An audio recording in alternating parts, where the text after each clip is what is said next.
today we will start with the growth and development topic of class 10. And till this much we have done till the sexual reproduction in flowering plants. Now our next topic is growth and development in the multicellular organisms or in the human. So let's start with the topic. So moving to the topic, growth and development of class 10 biology. Let's focus over here. What do we mean by growth? Growth, it is a complex physiological process controlled by the protoplasm. We know that everything that can be respiration, anabolism, catabolism or any kind of other biophysiological process or biochemical processes is actually controlled by the cell. It is not controlled by the cell but by the protoplasm of the cell. So it is a complex process or a physiological process controlled by the protoplasm of the cell, which causes increase in dry weight. What is this dry weight? Dry weight means weight of the cell without the water.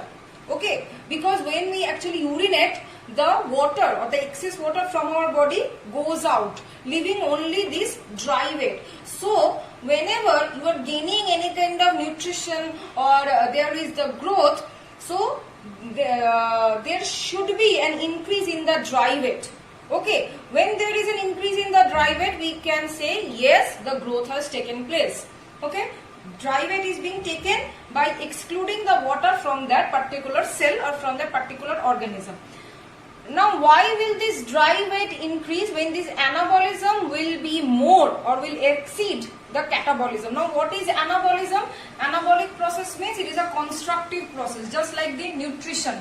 Okay, nutrition means we are actually gaining some nutrients in our body, and those nutrients are being jumbled up in the cells and are being utilized by our body so that we can perform the growth and development. So when this anabolism exceeding the catabolism, catabolism means destructive process. That means the nutrients, the carbohydrates, the sugars of our body will be broken down to simple forms. That is the catabolism. Now when the food is being broken down or the complex thing is being broken down, that means the main thing or the main source of the energy is being broken down. So at first anabolism must be exceeding the catabolism, then only the dry weight can be increased. So growth is the complex physiological process controlled by the protoplasm of the cells, which increase in the dry weight. Now when the dry weight will increase, that means the length, volume, shape, size, everything, weight, everything of that organism will increase. Why it will increase? Because the rate of the anabolism is greater than the rate of the catabolism. Now moving to the next topic, that is the development. Now what is this development? Development and growth, though they are very much related terms, but they are not, their meaning is not same. Now what is development? It is a series of organized non-repetitive changes, that means irreversible changes and non-repetitive changes by the cellular differentiation, and it results to the development of the embryo from the zygote. Now there are various changes taking place within the cells of the body or of the organism. Now through these changes, through the cellular differentiation, the development, the organs of the individual or organs of that particular organism may be developed in such a way or may be differentiated in such a way that they become very much efficient in performing a particular function. Okay, so for that reason this development is actually taking place, or it is that means our body or body organs are functioning properly due to this development, not for the growth. Growth is primarily taken place by the process of cell division and cell enlargement, and development is taking place by the process of cell differentiation. Cell differentiation actually increases the ability of the cell to perform in a much more efficient way. Okay, that means development actually leading in the formation of the organs, whereas growth is actually giving the total development or total increase in size, shape, height, volume of the body. Understood? Growth can be seen in the animals or in the plants throughout our lifetime, whereas development is restricted to a very small period of time of the organism. Understood? So this is the primary definition, or you can say difference, or you can say the interrelationship between the growth and development, and this is a primary concept or primary idea of the growth and development. I hope till this much you are not having any problem. Next, moving to the next part, that is the phases of the growth. Now moving to the next topic, that is the phases of growth. Now there are, in multicellular organisms, there are three phases of growth: cell division, cell elongation and cell differentiation. Now we will see cell division. You know that a mature cell, a cell actually gets matured and then divides into two daughter cells. Now this process of cell division actually helps in the increase of the number of cells. This increase in the number of cells is termed as hyperplasia. Hyperplasia means increase in the number of cells. So cell division actually divides the cell, the process of division of the cell, which increase the number of cells. Now what is next? The next step is the cell enlargement. Enlargement means to grow in size. Okay, so this the newly formed cells which are formed from the mother cell, now those cells will move on to the next phase, that is the cell enlargement, and they will gain some nutrition and they will gain the food and the required amount of nutrition, and they will increase in size, increase in volume, thus resulting in the enlargement of that particular cell. This is known as hypertrophy. So what is hypertrophy? The process in which the cell actually enlarges or getting large or getting mature or voluminous. Okay, hyperplasia means increase in the number of cells. Hypertrophy means increase in the volume or shape and size of the cell. So this hypertrophy is the part of the cell enlargement. Hyperplasia falls under the cell division. Now after attaining the maturity or after gaining this enlargement, they will move to the next part, that is the cell differentiation. In this part, what will happen? The cell will genetically differentiate it to perform a specific function. All the cells cannot perform all functions. They need to get modified to perform a specific function, and that modification, that which cell will perform what function, this is actually done or actually taking place in this step of cell differentiation. And this is the last step of the growth, where the cells getting differentiated for a particular task and they are being assigned to that task. So these are the three phases of growth. Now moving to the next topic is that there are two types of growth: somatic and reproductive. Let's see.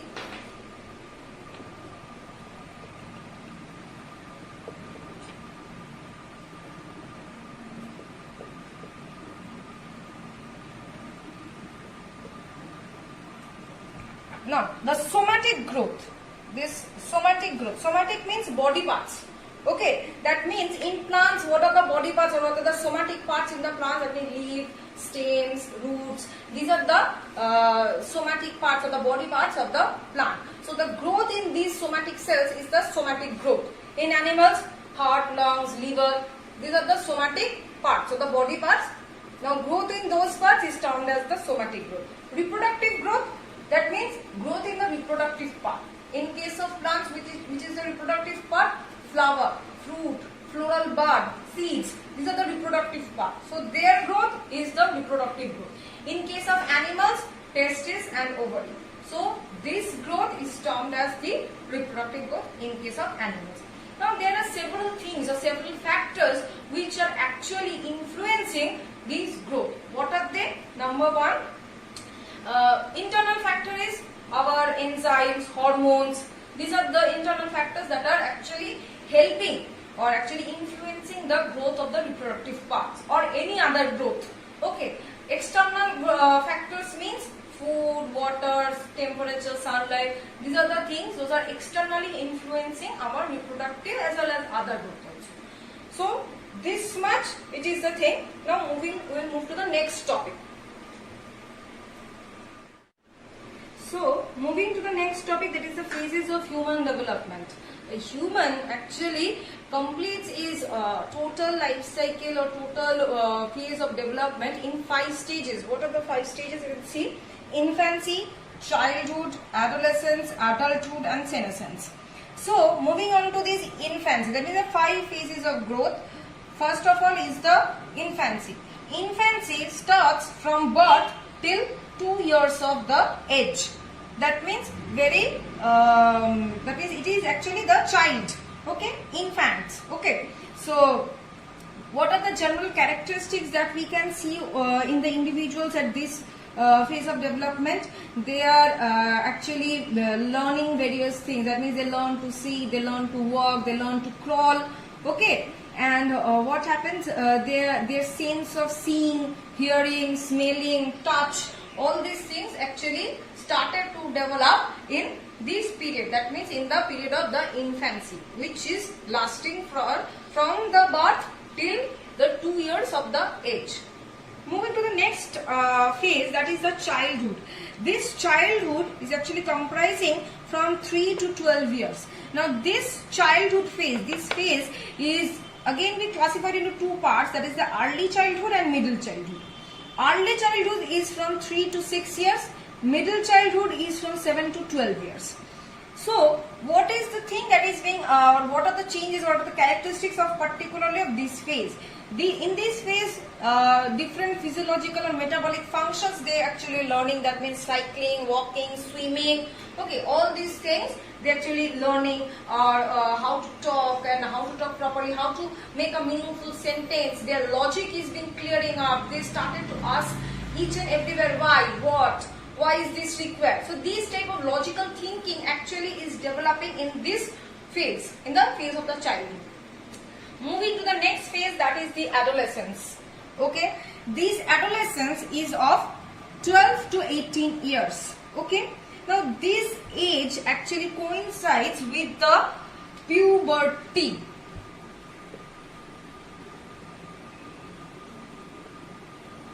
You know, everyone, I think you know what is puberty. Puberty is the phase in which a particular individual gains its sexual maturity or its sexual organs or reproductive organs getting well matured. This is the age of the puberty. Okay, and adolescence is actually very much resembling or coinciding with this puberty. Now, what are the general characteristics of these phase? In this phase, what happens? They actually, these organisms, these individuals actually start to develop various emotional ideas, very much emotional bonding, friendship and other thinking. They become very much sentimental. If you get the people of this age, if get very much hurt emotionally or sentimentally, then it is a very bad for them. Okay, so very much emotion, sentiments and other sexual behavior, sexual characteristics are being developing in this age. Okay, now this age will continue to the next phase, that is the adulthood, which is generally considered as 18 years plus till 60 years. This is the adulthood phase. Okay, in this phase what happens? A person becomes very much matured, very much self-sufficient, very much independent, very much confident, started to planning or settling his or her entire position in the social environment. They become very much self-sufficient, self-controlled, self-dependent. Understood? So these are the characteristics of the adulthood. Now this adulthood will move to the next phase, that is the senescence. This senescence is actually come from a word senescer. Senescer means to grow old. This senescence is actually starting from 60 plus age. Okay, that means over here the organs or the different organs or the different glands and the other body parts started to work improperly or getting deteriorated day by day due to the lack of metabolic activities or due to the lack of proper nutrition or whatever it is started to deteriorate day by day, and thus as the efficiency of these organs actually deteriorating, which is actually affecting the organism, that's why the organism become weak and becoming old, and ultimately it will lead to the last phase, that is the death. Okay, so these are the 5 phases of development, and according to it the age is also being described. So till this much, this chapter, this growth and development actually till this much. In the next video, we'll continue with the discussion of the entire chapter of the continuity of life. Okay, till then you take care.